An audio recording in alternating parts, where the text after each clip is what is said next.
औज़ुबिल्लाहिमिनश्शैतानिर्रजीम बिस्मिल्लाहिर्रहमानिर्रहीम। पैरासाइकोलॉजी का टॉपिक आज हम डिस्कस करेंगे, उसका नाम है life cycles, transmission and distribution of parasite.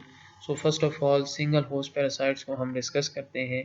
बहुत सारे पैरासाइट ऐसे हैं जिनको अपनी लाइफ साइकिल कंप्लीट करने के लिए एक होस्ट की ज़रूरत होती है। वो मेथड जिसके ज़रिए जो है पैरासाइट एक इंडिविजुअल से दूसरे इंडिविजुअल में ट्रांसफ़र हो जाता है, वो डिटरमाइंड होता है largely by the viability of the parasite in the external environment, यानी जो पैरासाइट है वो एक्सटर्नल इन्वायरमेंट में कितना वायबल है, और in case of helminth the condition required for the maturation of offspring, यानी कौन सी कंडीशन जो है वो हेल्मेंट्स को चाहिए अपनी ऑफस्प्रिंग की मैच्योरेशन के लिए। जो मोड ऑफ ट्रांसमिशन होता है इन टर्न वो डिटरमाइन करता है the social, economic and geographical distribution of the site.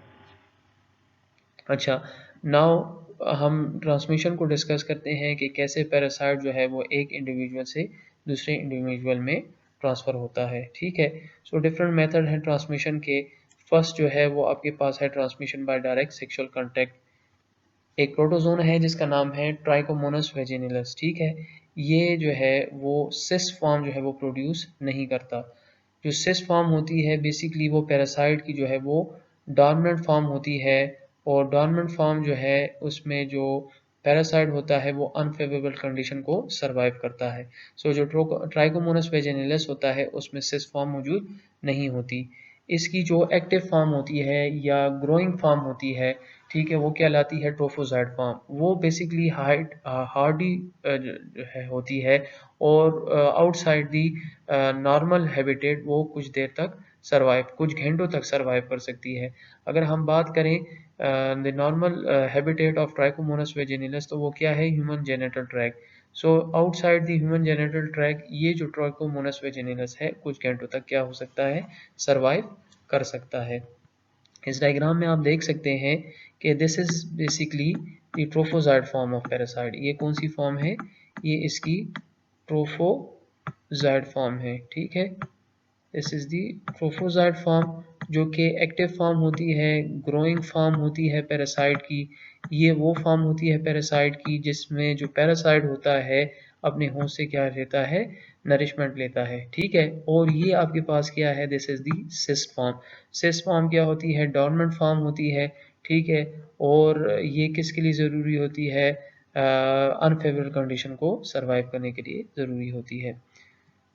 ठीक है, अच्छा, ट्राइकोमोनास वेजिनलिस की ट्रांसमिशन के लिए जो है वो direct genital contact of sexual intercourse जो है वो दरकार होता है। ठीक है, अगर वो लोग जो कि direct genital contact of sexual intercourse activities में इन्वॉल्व होते हैं, ठीक है, सो उनमें इसके चांस जो है वो ज़्यादा होते हैं, और ज़्यादा भी उन लोगों में होता है जो कि सेक्सुअल एक्टिविटी परफॉर्म करते हैं विद दी मल्टीपल पार्टनर्स। ठीक है, क्योंकि जो ट्राइकोमोनेसिस होती है, ट्राइकोमोनेसिस वो डिजीज़ है जो कि ट्राइकोमोनास वेजिनलिस के ज़रिए जो है जो डिजीज़ हो उसको कहते हैं ट्राइकोमोनेसिस। ठीक है, ये कॉस्मोपोलिटियन है, यानी वो लोग जो कि मल्टीपल पार्टनर्स के साथ सेक्सुअल एक्टिविटी में इन्वॉल्व होते हैं, सो उनमें ये डिजीज़ जो है वो ईजीली फिर ट्रांसमिट होती है।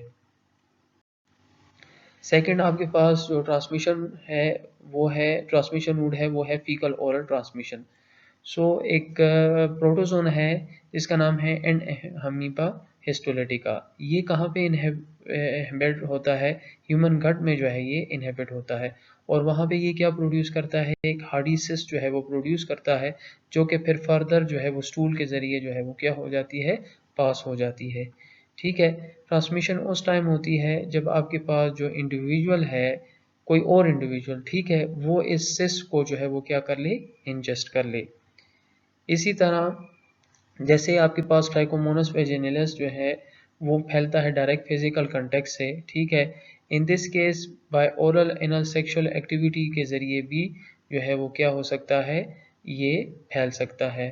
ठीक है, ओरल एनल सेक्सुअल एक्टिविटी के ज़रिए भी जो है वो क्या हो सकता है, ये जो ट्राइकोमोनास वेजिनलिस है ये फैल सकता है। ठीक है, और ये फीकल ओरल ट्रांसमिशन में आता है। इसी तरह आपके पास ये जो ओरल एनल सेक्सुअल एक्टिविटी है इसकी हाई इंसिडेंस जो है एमीबिक इन्फेक्शन की उन लोगों में होती है जो बेसिकली क्या होते हैं, मेल होमोसेक्सुअल्स होते हैं। अच्छा, अनलाइक ट्राइकोमोनास वेजिनलिस, ठीक है, जो सिस्ट होती है वो प्रोलॉन्ग टाइम के लिए आउटसाइड दी बॉडी जो है वो क्या कर सकती है, सरवाइव कर सकती है, ठीक है, क्योंकि सिस्ट बेसिकली डोमिनेंट स्टेज होता है पैरासाइट का और एक्सटर्नल एनवायरनमेंट में ये जो है वो लॉन्ग पीरियड के लिए सरवाइव कर सकती है। लेकिन जो ट्राइकोमोनास वेजिनलिस होता है उसमें ये सिस्ट फॉर्म मौजूद नहीं होती, ठीक है।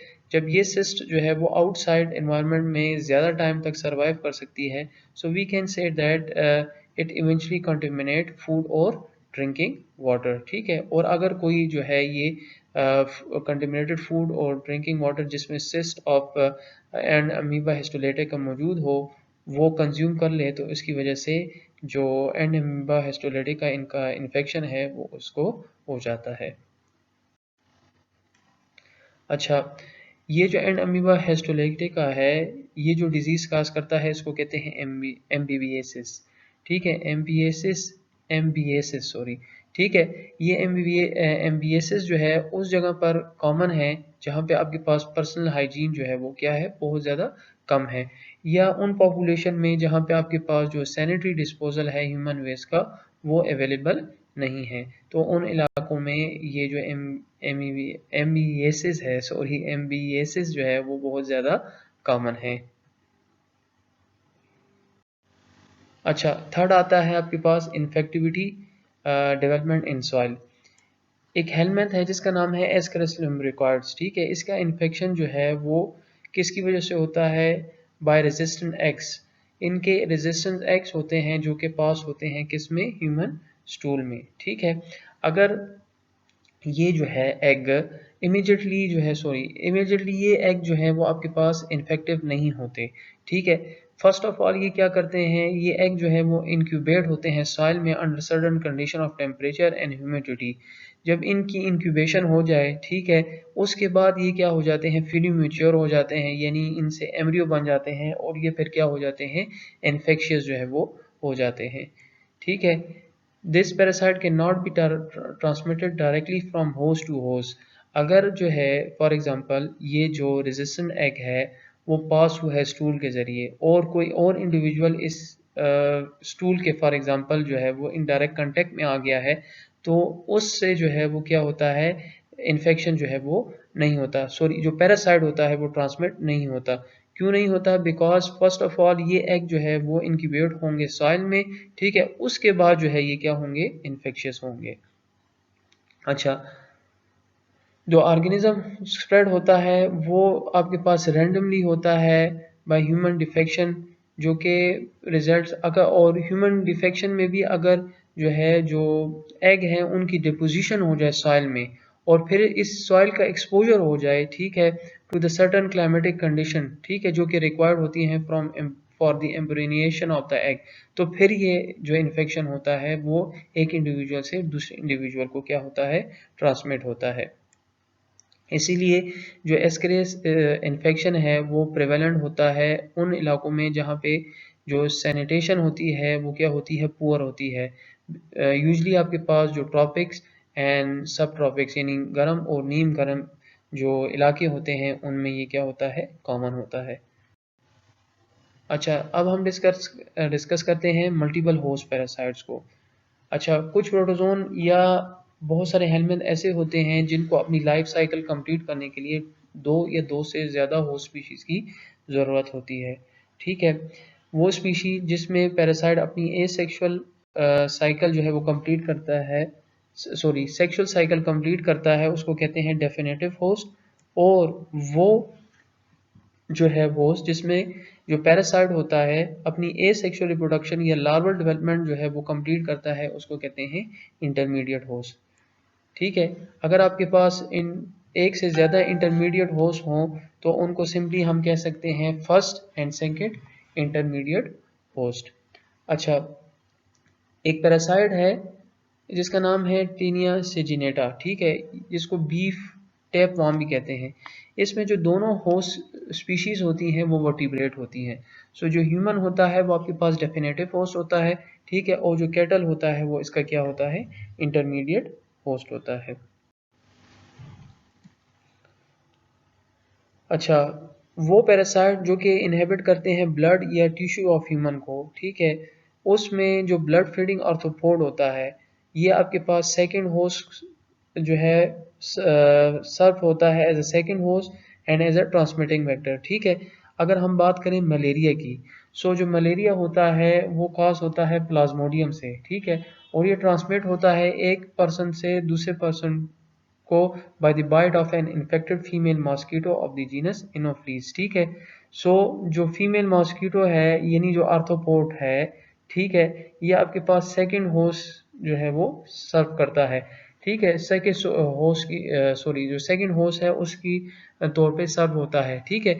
और इसको हम क्या कहते हैं कि ये वेक्टर के तौर पर भी क्या होता है जो है वो काम करता है, ठीक है। डिजीज फैलाने के लिए ये एज अ वेक्टर भी जो है वो क्या होता है काम करता है। अच्छा, इसी तरह जो सेक्सुअल रिप्रोडक्शन होती है वो आपके पास मलेरिया में वो मॉस्किटो में होती है, जो इसको डेफिनेटिव होस्ट बनाता है, और ह्यूमन को जो है ये रिलीगेटिंग करता है, इसकी रिलीगेटिंग करता है, यानी इसको लो इम्पोर्टेंस देता है, ठीक है। कैसे लो इम्पोर्टेंस देता है? क्योंकि जो ह्यूमन होस्ट होता है वो इसमें एज अ इंटरमीडिएट होस्ट जो है वो होता है, ठीक है। अब हम डिस्कस करते हैं डिस्ट्रीब्यूशन ऑफ पैरासाइट्स को। जो डिस्ट्रीब्यूशन ऑफ पैरासाइट्स होती है, ठीक है, वो रिक्वायर्ड उसके लिए जो ज़रूरी रिक्वायरमेंट होती है वो होती है नॉन ह्यूमन होस्ट, ठीक है। जो नॉन ह्यूमन होस्ट होता है वो अगर जो है लिमिट है किसी स्पेसिफिक प्लेस में, ठीक है, सो वो स्पेसिफिक एज और वो स्पेसिफिक जो प्लेस है वो उस होस्ट ने जो है वो क्या की है, ऑक्यूपाई की है, ठीक है। कैसे? अगर हम मलेरिया की बात करें, सो मलेरिया उन जगहों पे एंडेमिक होगा जहाँ पे आपके पास जो एनोफ्लीज मॉस्किटो होंगी उसकी डिस्ट्रीब्यूशन जो है वो होगी, ठीक है। अच्छा, वो कंडीशन जो कि पैरासाइट की जो है वो ट्रांसमिशन को फेवर करते हैं, वो भी आपके पास जो है वो डिजीज़ फैलाने में अहम रोल अदा करते हैं, ठीक है। अच्छा, जैसे हम बात करते हैं the abundance of anopheles and the speed with which the malarial parasite complete its development within them are directly related to the ambient temperature and humidity। यानी जो एनोफ्लीस की abundance है और जिस स्पीड से जो मलेरियल पैरासाइट्स है अपनी डेवलपमेंट कंप्लीट कर रहा है वो डिपेंड करता है टेम्परेचर पे और ह्यूमिडिटी पे। जो फेवरेबल जोन है आपके पास मलेरियल ट्रांसमिशन की वो क्या है, ट्रॉपिकल एरियाज है, ठीक है। जो टेम्परेट जोन है वहाँ पे आपके पास जो इन्फेक्टेड मॉस्किटो जो हैं वो इतने सफिशेंट नहीं होते इतने सफिशेंट नहीं होते कि वो पैरासाइट की ट्रांसमिशन कर सकें। लेकिन जो ट्रॉपिकल एरियाज होते हैं जैसे गर्म इलाके होते हैं वहाँ पे ट्रांसमिशन जो है वो आपके पास इंटेंस भी होती है और कांस्टेंट भी होती है, यानी ज़्यादा होती है, ठीक है। इन मोर ऑब्वियस एग्जांपल यानी वो इन्फेक्शन जो कि आपके पास टीनिया सेजेनेटा जो है वो काज करता है, ठीक है, उन एरिया में ज़्यादा होगी जहाँ पे आपके पास जो कैटल्स होती हैं इट इज़ सॉरी जो कैटल होती हैं वो रेस की जाती हैं फॉर ह्यूमन कंजप्शन, ठीक है। सो इस केस में आपके पास क्या होता है कि अगर ह्यूमन जो है, ठीक है, वो क्या कर लें, इंजेक्शन कर लें रॉ या अंडर कुक बीफ की, ठीक है, वो गोश्त जो कि कच्चा हो या अंडर कुक हो, ठीक है, या जहाँ पे आपके पास रैंडम ह्यूमन डिफेक्शन हो, ठीक है, सो वहाँ पे आपके पास क्या होता है, ये जो टीनिया सेजेनेटा इन्फेक्शन है वो क्या होता है, वो फैलता है, ठीक है। So this is all about the distribution of parasite.